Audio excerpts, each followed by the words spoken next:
young. I have students, and all of our social work programs in this state have students who are in their 40s, 50s, and 60s, who are valuable workers as well. Some of you may remember the foster grandparent program that existed in the country, and those are valuable workers in many of our homes and other places that work with it. We have a workforce that has no limit on age. It is probably the most equal opportunity workforce of people being able to work with families. And the other challenge, I think, is that we have to have a piece in there around diversity and inclusion of people of different cultures, different religions, different backgrounds, because some of the decisions that are poor decisions is that as that 23-year-old has to make a decision based on my values. I grew up in Cobb County and this is what we did, and I just can't believe this mother does this with her child, or this is how they live. You've never seen, you make your first home visit. I remember my first home visit and watch kids looking at a hole waiting for the mouse to run out and they could play it like they're trying to catch it. I thought it was disgusting. I went back and said, these kids need to be removed from this home, and they said, why? And I described that. I said, but they don't have toys to play with, they don't have anything else, they're playing with the mice that are coming through. A different value system, a different decision that gets made because it doesn't look like how I grew up. That's what we have to introduce. We do it in the classroom, but when they get to these jobs and end up with 50, 40 cases. So we could have a wonderful fair, we could have an opportunity that just like Social Work Day at the Capitol, we do Social Work Day where they meet. It might be that we open every one of our offices. It could be in every one of our counties. It could be done at a different, but I would be glad to work with, and I know that our social work, I've talked to most of the directors and deans of social work saying that I'm on here, and they say, what can we help? How can we help you? And they're ready and willing to offer insights and what they're seeing in the classroom and with students who are not working. There's a large number of students who just graduated who don't have jobs. Yeah. That's a workforce waiting to come right into DFACS, and we have to have the right carrot to bring them in. Thank you. So, Bobby, I want to commend you on your vision. I love the vision.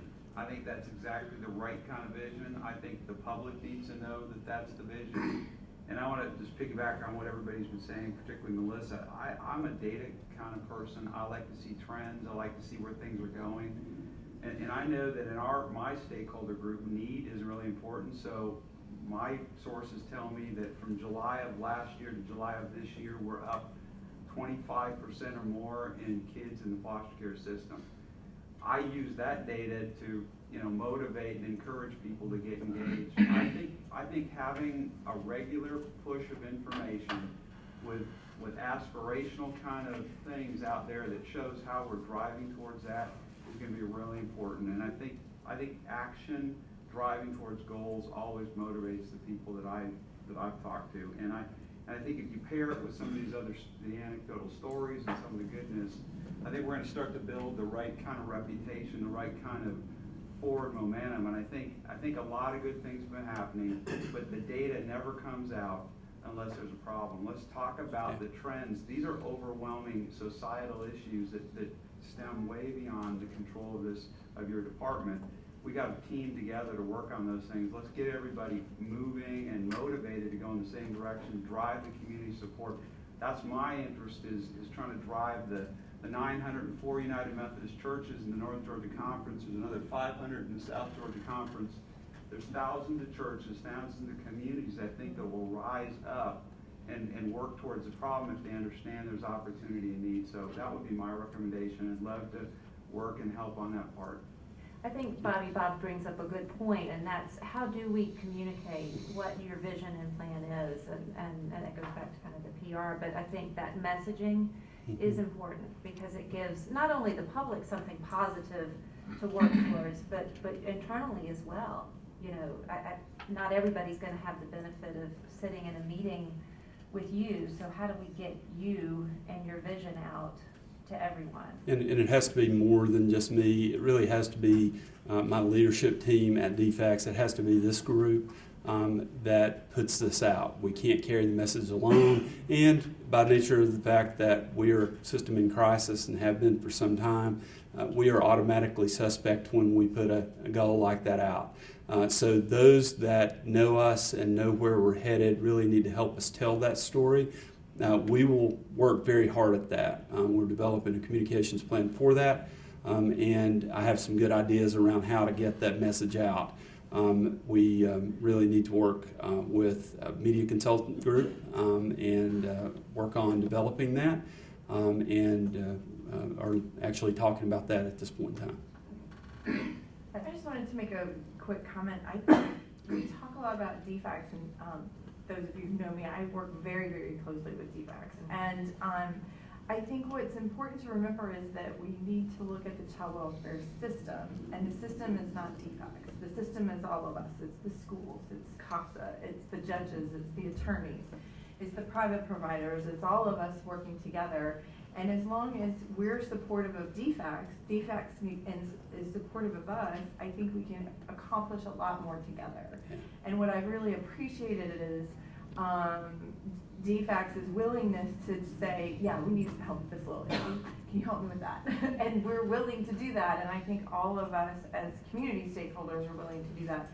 But we have to get the message out there, because not all of the teachers in schools understand what DFACs is. Not all families understand. Not all churches even understand. I mean, not all people who work in this system understand what that really looks like and what that means for when a young person has to come into foster care, and what that means. What does that mean for their education? What does that mean for their religion? What does that mean for their siblings? What does that mean for everybody else? And we have to work together collaboratively, and when I think we can accomplish more.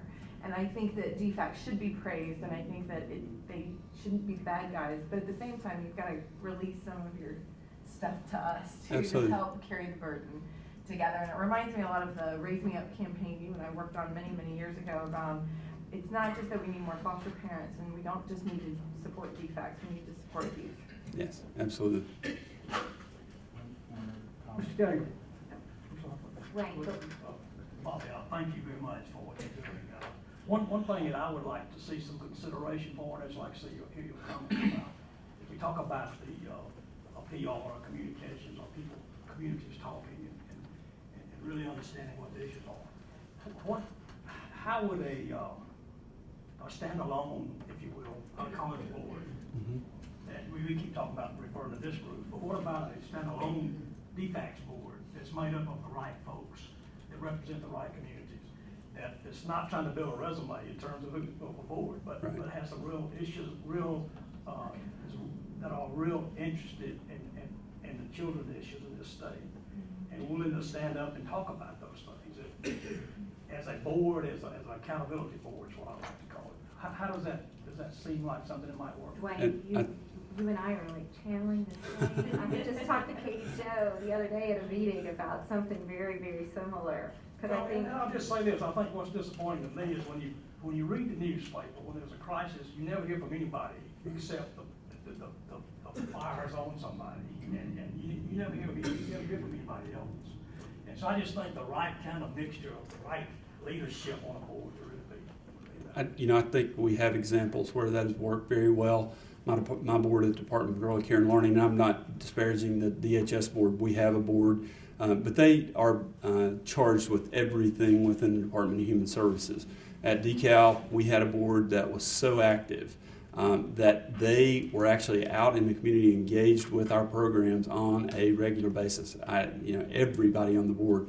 And that helped us. That helped us turn that tide. They became our spokespeople when we had critical stories in the media. They talked on our behalf in the community, in the media, and that helped us. So I think it's definitely something worth considering. Yes, DFACs gets a bad name in the public. I mean, I'm out there seeing them go and doing home investigations, these type of things. So automatically, they become bad folks. Probably very few of you have ever had an investigation, but just suppose somebody showed up at your house and I'd say, we heard you feed your child last night, we're here to investigate, we got to talk to all the kids. So automatically you become a bad guy. And that's something I don't know how to overcome. All they're doing is their job. But that sets up a lot of bad feelings in people's minds. You invaded my home, my privacy, and my children. And I don't know how to overcome that, but I mean, that sets up a lot of negative thoughts toward defects. It doesn't, you know, I'd said a long time ago in my mind that we're rarely going to make everybody happy. But the thing that can help us move that is if we have highly qualified, well-trained workers that stay with us for a career. If we can do that, that's how you turn the tide on that. And I think that's a good point. Everyone around the table needs to think about the possibility that you or a loved one may today be the subject of a DFACS referral. And if you have a person show up on your doorstep, I know that you, like me, would want the best qualified person possible there so that they could get to the truth of the matter. I think that is the goal. That's where we have to get. Then you can turn the tide. Even those people who have an unfounded report that you investigate, if you do it correctly, they may feel violated by the report itself, but they can at least walk away and say, I felt respected by the department as they looked into it and did their work. So. Was there, Judge Teskey? No, actually, Dwayne touched on it, but I was going to come at it from the angle of sustainability. There is what we can do now, okay, but there's the question that how do we keep it going, promoting the Department of Family and Children's Services through on an ongoing basis. Mm-hmm. And one would be like you described, and then of course I had referenced earlier, when you were talking about transparency and the suggestion of a commission, okay, an independent body, of which would have its own subcommittees, of which one would include committee promoting DFACS, taking the data, marketing the Department of Family and Children's Services, child welfare, taking that burden off. Because the problem that you have is that when you go to sell yourself, people are going to say, well, he's just selling himself. But if you have an independent body that is diverse and made up of folks who are also looking at you and measuring you, okay, and giving feedback in a positive way, constructively, that's going to include, well, then part of that, how do we also disseminate that to the citizens of Georgia and promote what it is that the department is doing? And so the question is, the devil's in the details, which way you want to do it, or it can be done both ways, okay? Because even though you may have a board, okay, that's there, that you may be reporting to if it's a monthly board meeting, I don't know. That's a conversation I'll have within our committee about what to recommend, but I think there needs to be an ongoing independent body that has implementation, oversight. See, the problem is, and why Georgia's unique after coming out of criminal justice reform, because all the other states who've done reform never created an infrastructure to continue looking at reform, not only what we've done, okay, but when you start measuring what you have done, you begin to turn over more stones that you look back and say, well, there was more we could have done. And the other thing is, you can't do everything in 1 year. And reform never stops, does it? Exactly. Okay. I can speak for the governor on that, Judge Teskey, and his vision for creating this group was to model it after the Criminal Justice Reform Council. So as we looked and really felt like we needed a group of people who were experts about Georgia's child welfare system, had spent their lives and their hearts were really in this system, which is all of you around this table. We modeled this after what we had done and what you were so instrumental in doing with the Criminal Justice Reform Council and the work that continues to go on. So, we are very open to that continuing to be the structure similar, in a similar way that we do it for criminal justice, and look forward to continuing that conversation. So if any of you have an opinion about that and this structure in particular, or it looking differently, I would love to talk to you offline about that as well, and would love to have your input in that. So thank you. Karen, along those lines, could I ask, is the intent that this one be dismantled, so to speak, for lack of a better word, after the recommendations come out of this? Not necessarily. Okay.